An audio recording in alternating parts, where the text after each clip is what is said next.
Hi, I'm Bill the Piano Tuner. Thanks for joining me today.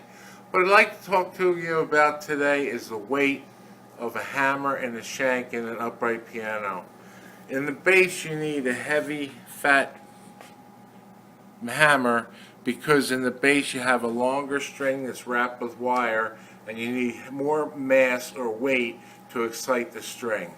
In the upper treble you have a thin, small hammer because you want a light hammer, and the strike point on the piano is where the hammer hits the string. Now in the bass, because you have a long string, you have a bigger area of a strike point. In the upper treble, the last hammer, where you have a 2-inch string, the strike point is very small. Now, the first thing I want to talk about is, of course, weight. Like I said, in the bass you need a heavier hammer. You need more mass or weight to excite the string. In the upper treble, you need a small light hammer to excite the string. Now the other aspect to consider is the weight of the hammer shank. In the factory they don't have time to do this, but in a rebuilding shop we can take time to add another fineness to the hammer shank.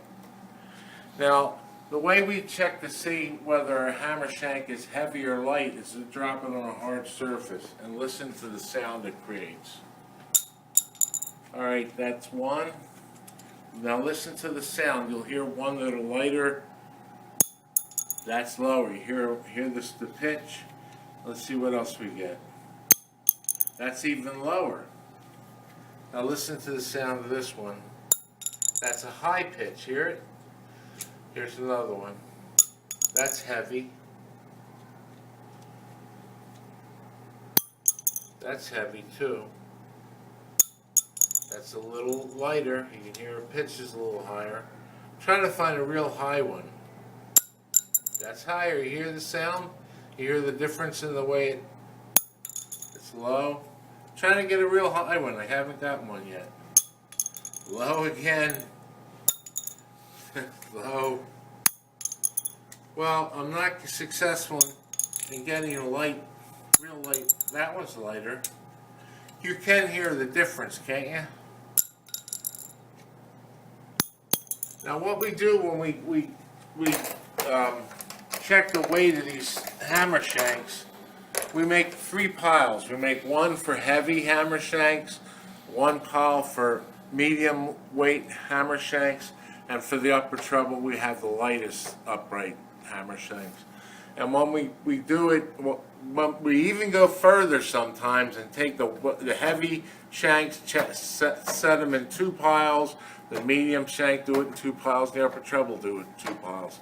So you have a frequency of the lighter hammers, shanks going to the upper treble. Now there's one other aspect to hammers hanging. If you look close here, you see where you can see the grain of the hammer shank. Like you're used to grain of the wood. See it here? Now what you want to do is see where there's like dots? You can see the grain? You can't see that? Okay. Let's try another hammer shank. Let's see if I got... Here we go. You see where it's like... There's the grain, and then there's an area that's like dotted. Alright, what you want to do is where the hammer shank is dotted, you want to put it so that the dots are facing the same direction the hammer shank will be traveling when it hits the string. The reason we do that in the shop is because if you have that grain wood facing the hammer shank where it strikes, the hammer shank can split. Now, I hope this has made some sense to you about what we do in the shop, and I'll be perfecting each note one key at a time, and I'll see you next week. Thanks very much for joining me.